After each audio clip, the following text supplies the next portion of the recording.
Olá pessoal, tudo bem? Aqui é o professor Gabriel da disciplina de Cinemática e Dinâmica. Continuaremos, então, para quem não se recorda, na última aula nós iniciamos o estudo da dinâmica de partículas, né? Comentamos sobre as leis de Newton, sobre a lei de Newton original, né? Que o somatório de forças, ou seja, a força resultante, é igual à taxa de variação da quantidade de movimento. Vimos que ela, igual a gente sabe que é bem conhecida, que o somatório de força é igual a massa vezes a aceleração, ela só existe quando a massa do meu sistema ela é constante. E aí depois nós vimos os principais tipos de força, né, que existem, que aí nós falamos sobre as forças de campo, as forças de contato, e aí nós começamos a analisar, né, a dinâmica de partículas, utilizando o eixo cartesiano, ou seja, aquele x, y e z que a gente está acostumado, tá? Então eu fiz um exercício aula passada. No início dessa aula aqui eu vou retomar, vamos fazer um exercício para revisar o que a gente viu e aí depois a gente caminha, tá bom?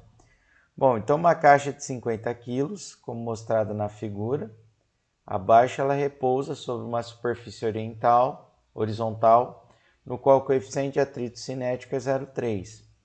Se a caixa está sujeita a uma força de tração de 400 Newton, né, como a gente está vendo aqui, determine a velocidade da caixa em 3 segundos a partir do repouso. Tá? Bom, pessoal, então ó, ele quer saber a velocidade após 3 segundos. Tá?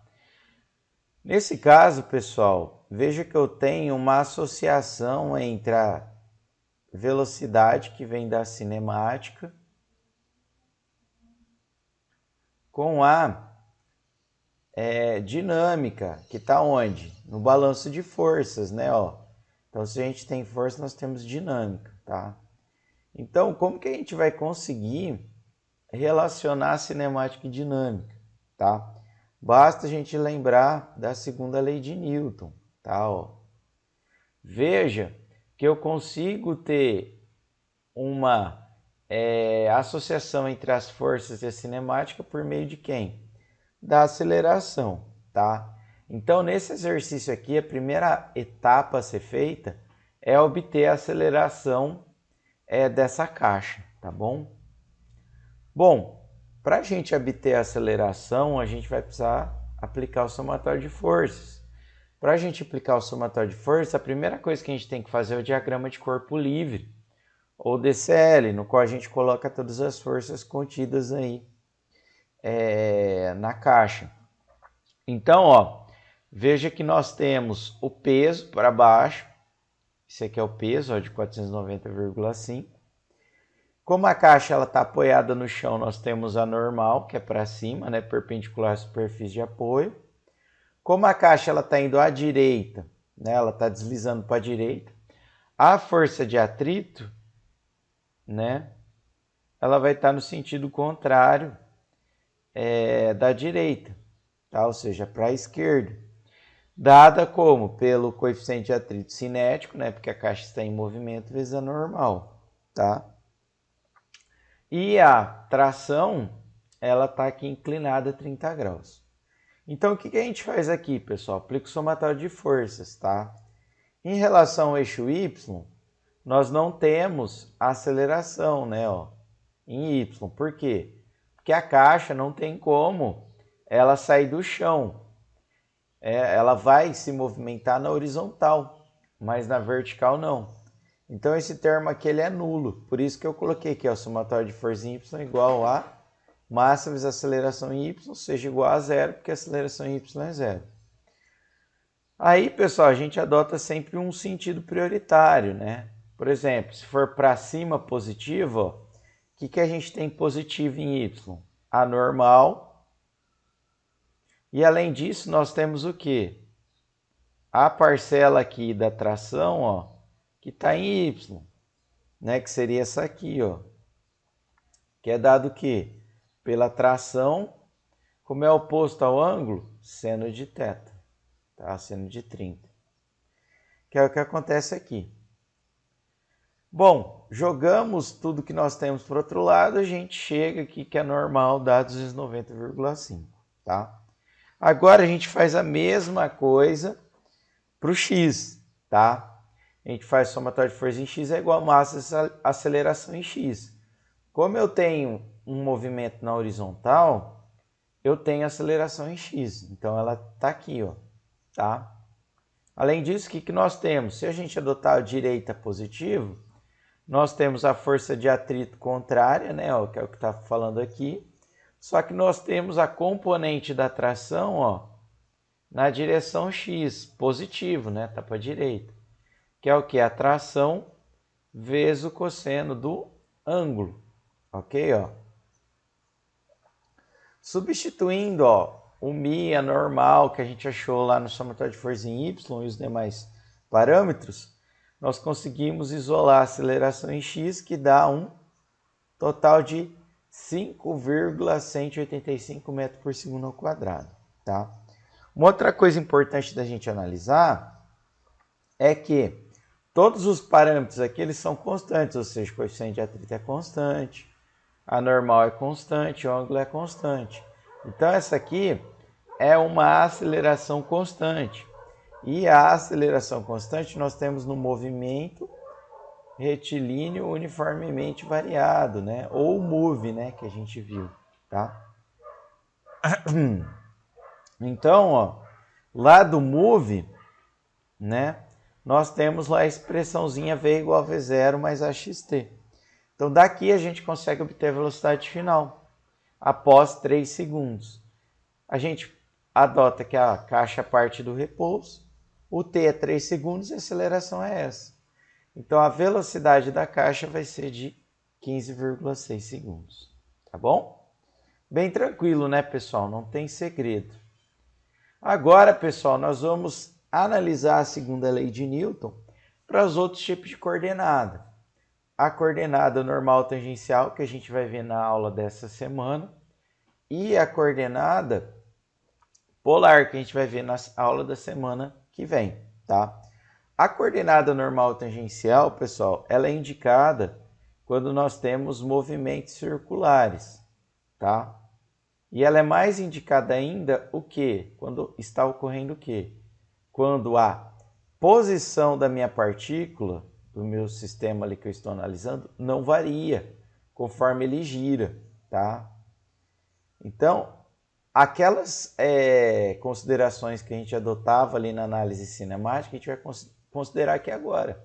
Então, se eu tiver um problema no qual o sistema que eu estou analisando, a partícula que eu estou analisando, ela está girando, mas a posição dela em relação a um determinado referencial não varia, é muito mais vantajoso nós utilizarmos as coordenadas normal tangencial, tá? E aí veja que o que vai mudar agora? Que a gente vai ter que aplicar, vai ter que achar o somatório de forças na direção tangencial e o somatório de forças na direção normal, tá? Essa direção B aqui, pessoal, é uma direção perpendicular às outras duas, que não possui aceleração devido a ser a coordenada normal tangencial, tá? E aí, pessoal, é sempre interessante a gente relembrar a aceleração, tá? Vou fazer aqui rapidamente. Lembre que nós temos uma parcela da aceleração na direção tangencial e uma parcela da aceleração na direção normal, ok? Essa aceleração tangencial, pessoal, ela só existe quando eu tenho a minha aceleração angular, tá? Então, eu só tenho aceleração tangencial se a minha velocidade angular do meu sistema estiver variando, caso contrário é nulo, tá? Já a aceleração normal, ela sempre existe, tá? Por quê? Porque é um movimento circular. E essa aceleração, pessoal, é a aceleração que a gente chama de centrípeta. Por quê? Porque ela vai estar sempre apontando para o centro de rotação, tá? Ou seja, ela vai estar sempre na direção normal, tá? E essa rotação aqui, pessoal, ela sempre existe, tá? Ok? Então aqui um resuminho, tá? Coordenadas polares ela vai ter também, tá, pessoal? Só que a gente chega nisso na semana que vem. Nessa semana a gente vai analisar nas coordenadas normal tangencial. Esse M aqui não possui, tá, pessoal? É V ao quadrado sobre R, tá? Então, algumas coisas que a gente pode associar que possuem aceleração centrípeta são movimentos curvilíneos. Então, por exemplo, carro fazendo curva, influência da força gravitacional entre planetas e etc, tá? Então, aqui, pessoal, eu vou mostrar diversos tipos de aplicação, tá? O primeiro é de carros fazendo curvas, tá? Veja que conforme esse carro ele está fazendo uma curva em relação ao centro C aqui, ó, o que está acontecendo? Nós temos o peso para baixo, a normal para cima, e o que acontece? O carro ele está tendendo a sair, tá? E aí, consequentemente, ou seja, sair da curva, eu tenho uma força de atrito apontando para o centro da curva, tá? Aí a gente faz o quê? Somatório de forças na direção normal é igual a massa vezes a aceleração centrípeta. E somatório de forças na tangencial é igual a quê? Massa vezes aceleração tangencial, tá? Adotando que ele possui uma velocidade constante, né? Ele está com uma velocidade constante, a minha aceleração tangencial ela não existe. E eu só tenho aceleração centrípeta, tá? E aí vai ficar massa vezes aceleração centrípeta igual a força de atrito. E aí eu consigo estabelecer uma relação entre esses termos aqui, tá? Bom, ela é interessante, pessoal, porque a gente pode, a partir dela, determinar a máxima velocidade ou raio da curva mínima para que o corpo não derrape, tá? Tanto para cima quanto para baixo, tá? Então veja que essa expressão poderia nos dar, por exemplo, a velocidade máxima para que não houvesse a derrapagem, tá? Ou o raio de curvatura mínimo. Perdão, tá, pessoal? Aqui outros tipos de aplicações, por exemplo, quando eu tenho uma depressão ali na rua. Então, o que acontece? Eu tenho o peso para baixo e acima eu tenho o quê? A aceleração centrípeta normal. Então, se eu fizer o somatório de forças na direção normal, eu vou ter isso aqui, tá? Se eu tiver uma lombada, o que vai acontecer? Peso e centrípeta para baixo, normal para cima. Por que a centrípeta está para baixo? Porque a curva é para baixo, né, pessoal? Então, o centro aqui da curva é para baixo, então a aceleração centrípeta é para o centro. Veja que eu tenho leves mudanças nos sinais, tá? Mas são significativas, tá bom? No caso do Globo da Morte, né? Quem já foi ver circo, né, e tal, né? Veja que eu posso aplicar isso também. Então, por exemplo, enquanto eu estou aqui na parte de baixo, ó, o centro de curvatura é para cá. Então veja que a aceleração centrípeta é para cima, a normal é para cima e o peso é para baixo, que é o que está falando aqui. No topo do Globo da Morte, o que acontece? Eu tenho a normal para baixo, né? A força centrípeta e o peso, tá? Então é o que está mostrando aqui, ó.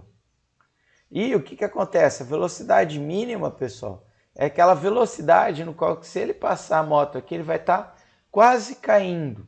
Nesse caso, a moto praticamente não vai estar encostando aqui na parte de cima. Então, a normal ela não vai ter, ela vai deixar de existir, porque eu não vou ter esse encosto aqui, né? Outros tipos de aplicação, carro fazendo curva com inclinação. Por exemplo, que a gente vê lá na Stock Car, né? Stock Car, as pistas, elas têm esse formato, né? Igual a gente está vendo aqui.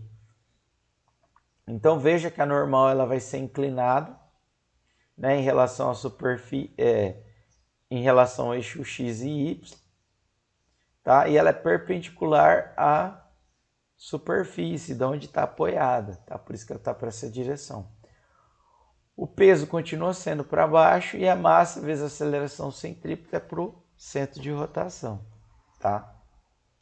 Ok? Aí, pessoal, é possível eu fazer o somatório de forças. Se eu fizer aqui na vertical, né, ó, porque veja, ó, a direção normal é para o centro da curva, estaria para cá, né, ó. A tangencial, pessoal, seria entrando, né, porque o carro está vindo na nossa direção.